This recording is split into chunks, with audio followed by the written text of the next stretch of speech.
Ay, isang mapagpalang araw po sa atin lahat. Munting kaalaman nga pala, ito, Senador Rodante Marcoleta, malaki ang posibilidad na maibalik sa Senate Blue Ribbon Committee. Dahil alam po natin, inaasahan po ng napakaraming mga tao sa comment section, maging sa iba't ibang social media, at sa mga may mga matataas sa lipunan katulad ni Atty. Vic Rodriguez, na maibalik ang Blue Ribbon Committee sa pangungunan ni Senator Rodante Marcoleta. Ngayon, may papakita po ako sa inyong isang letter na aking sinaliksik na hindi ko naman ito siya sabing tama ito, no? Pinapakita ko kay Atty. Vic Rodriguez kung tama itong sulat na ito na talagang makapagpapabalik kay Senator Rodante Marcoleta. Pero tanong dito, bakit ba natin gustong ibalik si Senator Rodante Marcoleta? Kitang-kita nyo naman mga kaibigan, ang ICI, yung pala ang ICI, alam nyo ba, hindi pala pwede walang power ang ICI na makapag-contempt o makapagbigay ng subpina katulad ng sa Senate. Ibig sabihin, ang ICI purong investigasyon lang, pero sa purong investigasyon mga kababayan, hindi po sila nagpapusa sa publiko. Lagi naka-private ang kanilang usapan. Paano namin malalaman? Etong Blue Ribbon Committee na pangunguna ni Ping Lacson, na sinasabi magaling daw mag-imbestiga at hangang-hang ang ibang mga vlogger na akala mo, sabi yan ni si Rowena Guanzon, na pipitsuging vlogger, hangang-hanga ang mga ito kay Senator Ping Lacson. Bakit daw? Ang galing daw mag-imbestiga. Uy, magaling? Magaling na investigador? Bakit umuurong sa kanyang tungkulin? Umurong siya. Kung may direksyon pala si Ping Lacson at magaling mag-imbestiga, bakit siya umurong sa kanyang tungkulin bilang isang chairman? Bakit siya inalisan? Ibig mo palang sabihin, pinagaw ko ang posisyon kay Senator Marcoleta na ako papalit? Ibig sabihin, magaling ka kaysa kay Marcoleta, tama? So, bakit ka umalis? Kung ikaw pala ang magaling at inagaw mo kay Senator Marcoleta, inagaw nyo kay Senator Marcoleta ang Blue Ribbon, bakit ka umalis? Ba't mo iniwan yan? Ano to, naglolokohan tayo dito? Ha? Taong bayan ang pinag-uusapan dito, mga kababayan. Di ba? Dalawa lang yan, kaya hindi maibalik si Senator Marcoleta. Dalawa lang yan eh. Una, takot sila matumbok ang mastermind nila. Pangalawa, allegedly yun sasabi ko pangalawa, galit sila kay Senator Marcoleta. Yan, inuuna nila ang galit nila kesa yung gusto ng taong bayan. Ang gusto ng taong bayan, mapanagot, makutukoy, maimbestiga. Sa ginagawa ng dalawang ito na itong school bukol na to at itong si Boy Tago, pilit nilang ayaw na ibalik si Senator Marcoleta. Hindi ba sila nakokonsensya niya? Ang ICI nag-iimbestiga ngayon. Hindi ba insulto sa inyo yon, mga senador? O talagang pabor kayo sa nangyayari ngayon kasi mga amo nyo yon? Tanong ko lang Di ba? Ako, senador ako, senate ako, hindi ako papayag na magkaroon ng isang investigasyon. Kung independent man yan, dito kami, Blue Ribbon, itutuloy namin. Iimbestiga namin. Bakit? Para may contempt order yung magsisinungaling. Paano mo ba alam kung nagsisinungaling yung tao?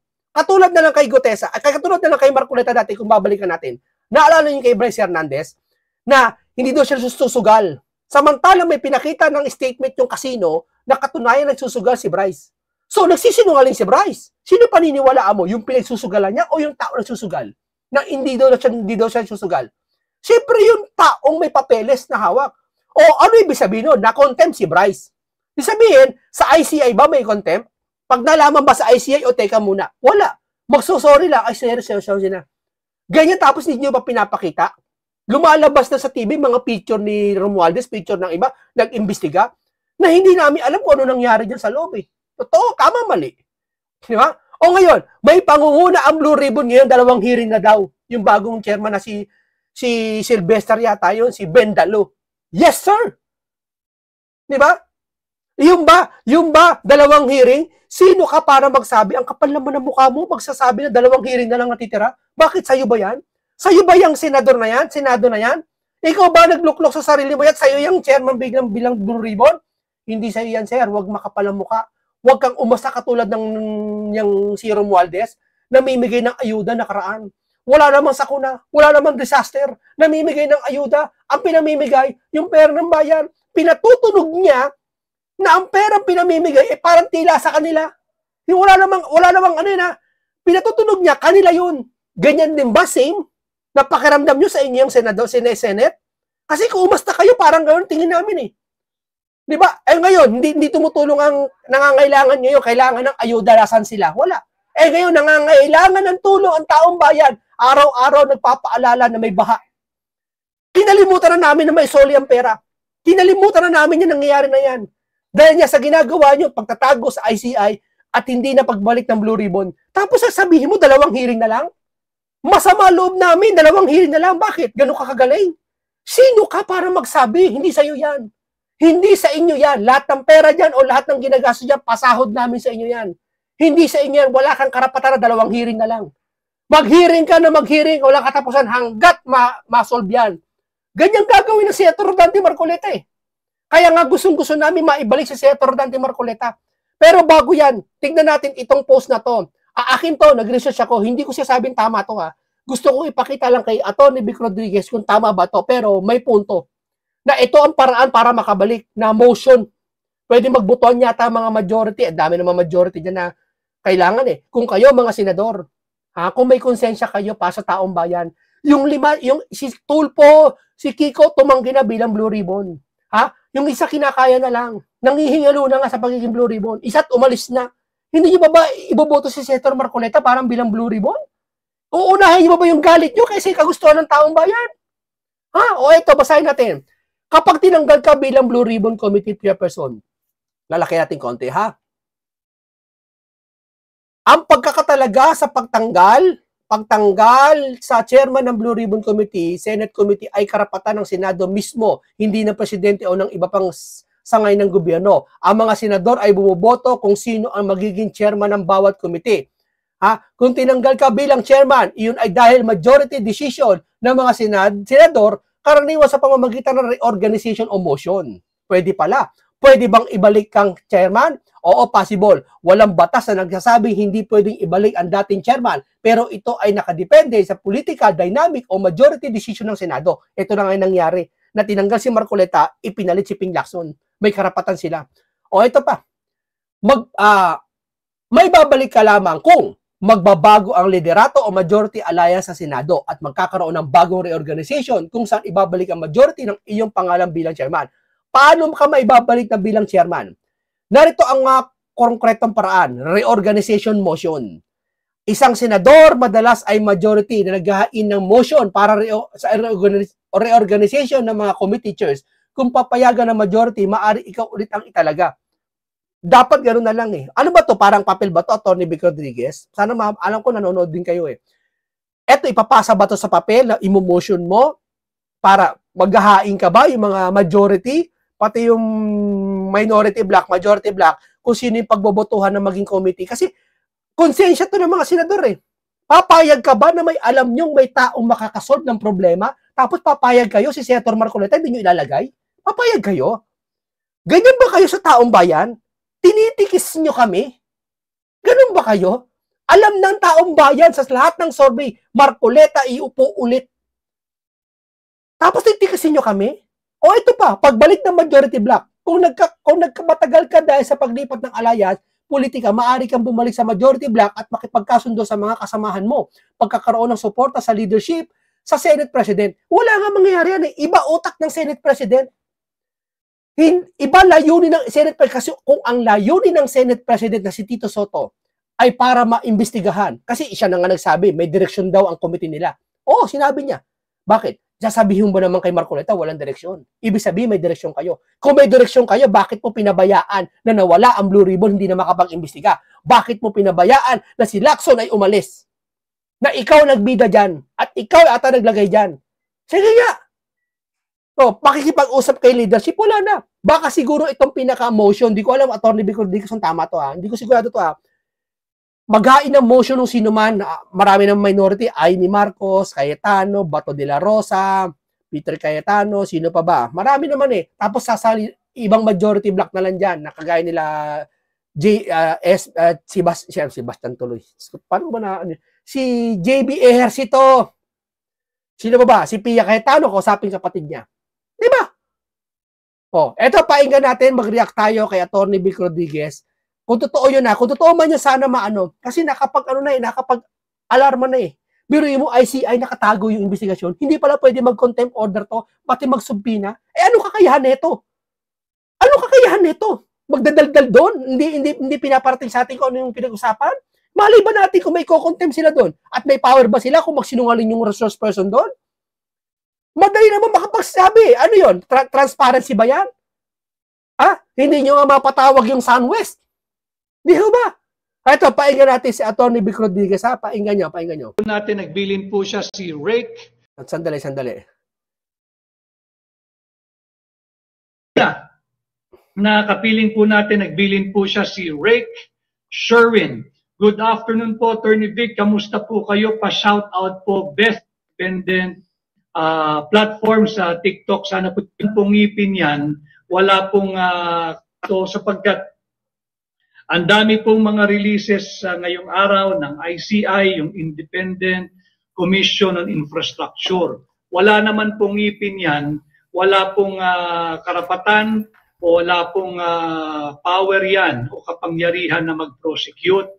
Lahat po ng ginagawa nila, essentially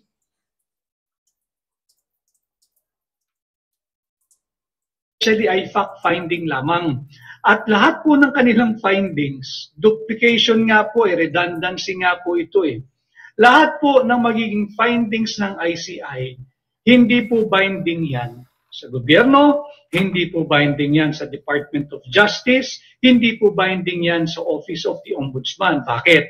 Recommendatory lang po yan at the most. At most recommendatory lang po yan.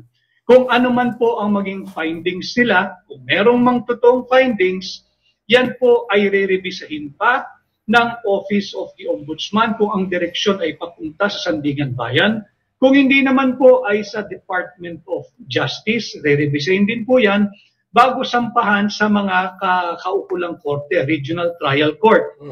So, yung ICI ho, kaya po sinasabi natin ang ating pamagat, tarangkahan ng palasyo, nahinto po ang Blue Ribbon hearing sa Senado doon sa affidavit ni Robert Bernardo. Hindi po natin lulubayan yon. Okay. Sapagkat malinaw po doon na may pananagutan yung USEC Tri-Give Olivar ng Department of Education. Okay. Nag-leave na daw po ito sa kanyang posisyon, subalit hindi po nangangahulugan na hindi na siya dapat imbestigahan at ipatawag sa Senado. Over the weekend, mga kababayan, alam ko na susubaybayan din ninyo na ang direksyon daw po ng Blue Ribbon pag ito ay muling nag-convene, hindi na po patungkol sa flood control funds at hindi na po sa flood control funds anomaly. O, tandali lang ha. Tingnan nyo ha. Tingnan nyo itong pinagsasabi nito ni Sylvester Bendalo. Hindi niya. Kasi diba sabi niya, dalawang hearing na lang. Ngayon, nalaman kay Atty. Vic Rodriguez, hindi na tungkol sa flood control. Ganyan kayo. Ha? Samantalang yung mga nakaraan kay Alice Guo, ang bibilis nila mag-imbestiga. Halos ayaw na matapos. Inabutan ng Pasko ang pag-iimbestiga. Gusto nyo pa rin mag-imbestiga. Kay Sara Duterte, mag-ano na yung sesyon. Di ba, yung December, mapuputol na yung sesyon, ang tao doon, mag-recess na yung sesyon ng Senado. Gusto nyo pa rin pagpatuloy. Pero eto, nagmamadali kayo para matapos na. Di ho ba? Hindi ba halata mga kababayan ko? Ha? May cover up na nangyayari.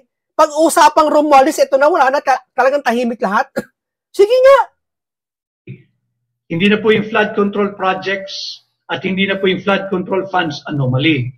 Ang tutunguhin na raw po nila yung farm to market road. Babalik lang po natin para nasa tamang giya po tayo at tamang konteksto. Huwag po natin kakalimutan kung ano yung ginawa nila doon sa pagdinig ng kaso nung Alice Guo. Okay. Yung mayor po ng Bamban. Sinasabi po nila na kaya napakahaba nung pagdinig dyan sa kaso nung Alice Guo dahil daw po si Alice Guo ay isang threat to national security. Maaari sapagkat na peke niya yung kanyang mga papeles at yung kanyang birth certificate, nagawa niya at napalabas niya na siya'y Pilipino, ang katotohanan ay hindi naman pala. So maaari, ibigay ho natin sa kanila yan. Subalit, Alice Guo, isang individual, masasabi nating pribado, although siya ay mayor din naman ng Bamban. Higit pong malaki yung ginagawang kasalukuyang pagdinig ng Blue Ribbon Committee patungkol nga po sa flood control funds anomaly at flood control projects anomaly. Pati na yung ghost projects. Ano? Higit pong mas malaking issue ito kesa sa nationality kung paano niya na-acquire yung kanyang illegal Filipino citizenship ni Alice Goo. Yung kay Alice Goo po ay tumakbo ng ilang buwan, maaring 6 na buwan hanggang 1 taon. Please feel free to message to correct me if I am wrong. Pero hindi naman maaari. Nasasabihin ng bagong pamunuan ng Blue Ribbon Committee na last 2 hearings na lamang daw yung gagawin ng Blue Ribbon. Kaya po tayo ay ilalagay natin sa konteksto, sadya pong kitang-kita, pati ang ICI, kitang-kita ang cover-up. Nasa tarangkahan na po ng Malacanang. And suddenly, the Blue Ribbon, the incoming chairman, kung hindi pa siya nanunumpa as chairman ng Blue Ribbon, will suddenly pull the plug. Papatayin mo yung pagdinig ng Blue Ribbon. Madami pa pong nakabinbin. Puntahan po muna natin yung ICI. Yung ICI, pinatawag kanina si dating speaker, si Congressman Martin Romualdez. At nagsaad nga na willing daw siyang ipahayag yung kanyang personal knowledge, yung nalalaman sa budget process, etc. Pwede ba nating paniwalaan yun? Tama. Bakit? Sa tagal-tagal na nagkakandarapan na yung mga tao, kadurug-durug na yung mga pangalan ng mga senador dyan, mga ibang congressman, ngayon ka nalilitaw, sasabihin mo, magsasalita ka? Ano ka, parang si Marcos? After 3 years, saka nalaman may korupsyon? Ngayon ka lang naliwanagan, tambalos-los, na after ilang months, nag-iimbestiga, ngayon ka na lumabas, kung talagang tunay na may malasakit ka at may gusto kang ikanta, dapat unang pagdinig pa lang, lumitaw ka na sa Blue Ribbon, nandun pa si Senator Marcoleta. Pero ba't kayo mo lang ginawa? Sinong maniniwala sa'yo? Sige nga. Bagay, marami kang tuta sa Senado, maniniwala sa'yo. Di ba? During his term as Speaker during the 19th Congress, di bali na po yung 20th Congress, hindi pa po dumadaan sa kanya yung budget dahil siya nga po ay essentially pinagbitiw na ng Malacanang bilang Speaker. Pero dapat natin siyang panagutin doon sa 2023, 24, and 2025 unconstitutional, illegal, immoral, invalid national budget. Kaya po tayo babalik dyan. Yung ICI naman ho, mga kababayan, alam ko hong matatalino Pilipino na kahit anong ipapakain sa ating kasinungalingan, hindi na po ninyo bibilin yan, hindi na po tayo magpapabudol. Yung ICI, simplify the investigation. Bakit mo unang ipatatawag yung pinagdududahang isa sa ulo ng korupsyon? Si Martin Romualdez. Oo, isa sa mga allegedly mastermind ng korupsyon, papatawag mo. Hindi, hiling ng taong bayan, ipatawag yon. Dapat yan sa Blue Ribbon. Bakit yan ipapatawag? Asal, pinagharap ba ang SunWest? Pinagharap ba si Diskaya dyan? Para matanong, ba't mo ako pinagbintang? Nandiyan dyan ba si Romualdez? Nandiyan ba si Diskaya? Nandiyan ba lahat? Wala! Ambi. Ipatawag ninyo si SunWest Construction and Development Corporation. Nabanggit po ito kanina na bahagi din sila doon sa maanumalyang laptop deal ng Department of Education. Imagine niyo kung ano tinatawid nito. Biro mo, ang galing ng taong ito. Ito kung nanalo senador to, bugbog sarado mga katiwalian. Marcoleta saka tandem ito attorney sa chairman ng Blue Ribbon. Kawawa kayo dahil eto mga to, talagang totoong tao ito. Diba? Wala may hawak sa leg ng mga to. May pinapanigan sila, mga Duterte. Iba kasi yung hawak sa leeg, iba yung pinapanigan nila. Hindi naman nila pinapanigan ng Duterte sa buong akala nyo. Doon lang sa bagay na may mali. Kagaya pagpapahuli kay Duterte, mali yun. Talagang pinaboran nila. Kaya nga sabi ng isang, di ba, isang isa ba yun? Hindi si Duterte hindi hinuli. Dinakip, pinapunta sa ICC. Doon dinala. Hindi hindi hinuli ng ICC si Duterte. May ICC ba kinakita sa aeroplano? Na ito, hinuhuli ka namin. Hindi. Si Duterte, sinasabi nila, dinakip, dinala sa ICC. Eh, pabor yung ICCI talaga. Di ba? Hindi lang ito infrastruktura. Hindi lang ito flood control funds. Hindi lang ito flood control programs or Yari kayo. projects. Tumatawid din po ito pati sa Department of Education.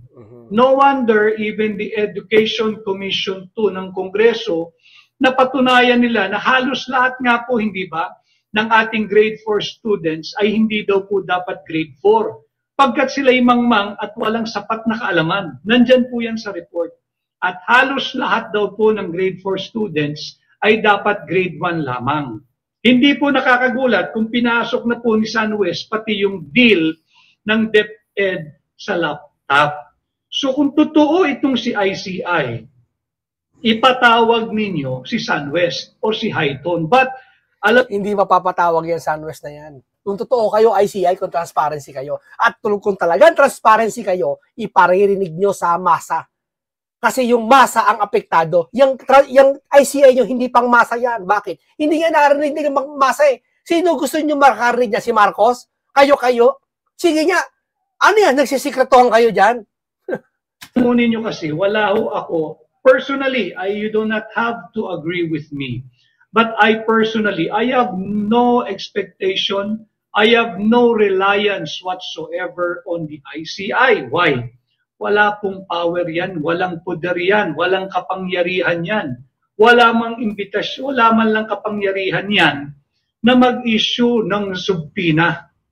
Walang kapangyarihan yan na mag-cite ng kahit na sino in contempt. Tignan mo, walang kapangyarihan. Paano malalaman yung isang tao na nakapagsisisi siya? Na kapag na-contempt siya, walang takot. Lahat ng pupunta dyan, ay, wala palang contempt dyan, pupunta ako. Pwede pala ako magsinungaling dyan kahit huli na ako, pwede pala ako magsinungaling, hindi ako makakontempt Makakauwi ako sa bahay ko, makatutulog ako ng mahimbing. Di ho ba? Walang takot. Inalisan nyo. Di ho ba? Ganyan kagagaling mga kababayan ng ICI. Di ba? O sino mas magaling ngayon? ICI o Blue Ribbon? Sige nga.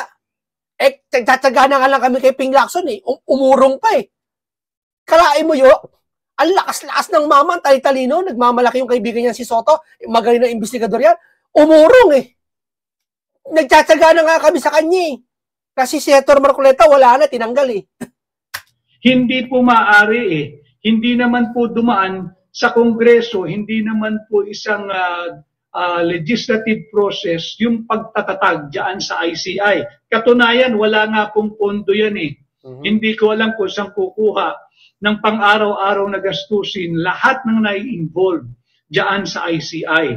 Maaring sabihin nila, we are doing this for the love of our country, for the love of the Filipino people. Fine. Okay. But, patawag nyo nga yung SunWest Construction and Development Corporation. Sige nga. Ipatawag nyo nga yung Highton Construction and Development Corporation. Sige nga. Ipatawag nyo nga kung talagang totoo kayo, si Governor Chavit Singson na who's been conducting and giving interviews left and right at pinapahayag niya yung kanyang nalalaman. Babalik po tayo dito sa tarangkahan ng palasyo. Dito po sa affidavit ni dating DPWH Yusek Robert Bernardo. Huwag po nating tigilan ito sapagkat there are 7 paragraphs sa kanyang affidavit. Kay Robert Bernardo, para lang po ipapakita natin uli, Huwag po ninyong kalilimutan na meron pa po tayong ongoing Blue Ribbon Committee hearing. Kinakailangan patuloy tayong mag-assert bilang Pilipino na dapat huwag itigil ang Blue Ribbon. Ang dami pa pong mga katanungan. Yan ang gusto namin. Huwag itigil ang Blue Ribbon. Kung makapag-motion talaga ang Senado, kung totoo man yun nabasa natin kanina, na mag-motion na sila, ibalik si Dante Marcoleta. Kung may puso kayo, mga senador kayo na ayaw kay Marcoleta, wala na ibang choice para maibalik ang Blue Ribbon. Bakit ayaw nyo? Ano na naman gusto nyo? Pangatakpan ng Duterte? Hindi na nga. Andiyan na nga kayo, tulong-tulong kayo. Kung gusto nyo, habang si Senator Marcoleta Blue Ribbon, talakayin nyo yung Duterte kung gusto nyo. Basta si Marcoleta, po-focus doon sa mga mastermind ng flood control. Kasi bakit? Ang nagpapaalala sa amin yung baha Punta ka sa Bulacan, baha, hanggang ngayon may tubig pa rin doon. Hindi natin hanggang bewang o aabot pa hanggang ulo yun. Yun ba palagpasin natin sa sitwasyong ito? Pagbibigyan ba natin yung mga pride natin na galit kami kay Marcoleta kaya wala nang investigasyon? Hayaan mo ng ICI, papayag kayo, kayong mga senador na binoto kayo, na intelihente kayo, ang dami nyong nalalaman, papayag kayo, agawan kayo ng trabaho ng ICI? Ha? Papayag kayo, iba sa inyo nadidiin? Mga kapatid sa inyo nadidiin? Tapos papayag ba kayo na ang ICI mangingialam at walang live na kung anong pagdinig?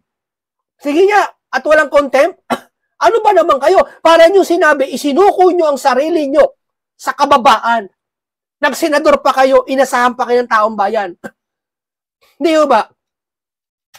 Mas mataas na pala ang ICI kaysa senador. Kagaya hindi pa makapag-contempt. Lamang nung pagtatanong pa dapat kay dating kay retired Marine Sergeant Orly Gutesa, di ba? Napakatapang yung pahayag ni former Marine Sergeant Orly Guzeta. Sorry, not Gutesa. Guzeta. Orly Guzeta. Hindi pa po tapos ang pagtatanong sa kanya. Siniraan yung tao na wala namang interest dito, hindi involved, kundi malapot lang yung kanyang pagiging Pilipino at pagmamahal sa bansa. Ano? Dapat ibalik yan diyan sa Blue Ribbon at muli pang tanungin, usisain at hayaan. Ang mga iba pang katulad niya o kasama niyang security officers o katropa niya o kabaro niya, mga dating Marine din siguro, hindi ba, na magpahayag ng kanilang nalalaman. Nako, mukhang susugod ang mga Marine dyan. Delikado, di ba? Yari kayo. Hindi naman susugod para magdahas. Susugod dyan para talaga kanilang pahayag na si Gutesa, dapat pangasiwaan to ni Mike Defensor eh. Kasi di ba sa kanya galing si Orly, Sergeant Orly. Ibig sabihin dapat, kung pangangasiwaan niya si Orly, isama yung mga Marine na dapat mga titistigo. Susuporta kay Gutesa para mas matibay yung ano, di ba? Pero kung walang topak yung si Bendalo, tinutopak yata eh. Bakit? Dalawang hearing nila kalain mo at yung dalawang hearing na yon, hindi sigurado kung yun sa flood control. Baka isisingit pa yung iba doon. Kalain mo yan, ang husay. Ang husay mo, Bendalo. Ha? Hindi na napagbigyan tong dalawang tong school buko na to sa si Erwin na maisoli yung perang pinagpipilitan nila na hindi naman pwede maisoli pa dahil under investigation pa. Ganto na ang kanilang ginagawa sa Senado. Ay, anya, hindi na soli eh. Di ba?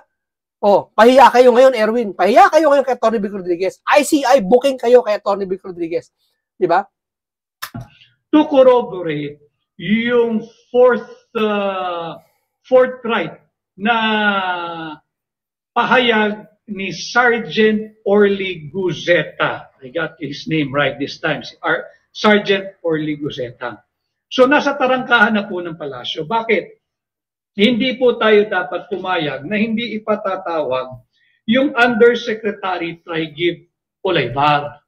Sapagkat ito po yung nag-represent na siya raw po ay sugo ng Malacanang. Kanya nga po yung ating pamagat ngayon, tarangkahan ng Malacanang. Nandyan na po eh yung issue ng flood control funds anomaly, yung ghost flood control projects, nasa tarangkahan na po ng Malacanang.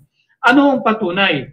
Yung sinumpaang affidavit ni former DPWH Yusek Robert Bernardo. Okay. Di ba? Obvious naman po mga kababayan natin na ang usaping ito may parang talagang takipan.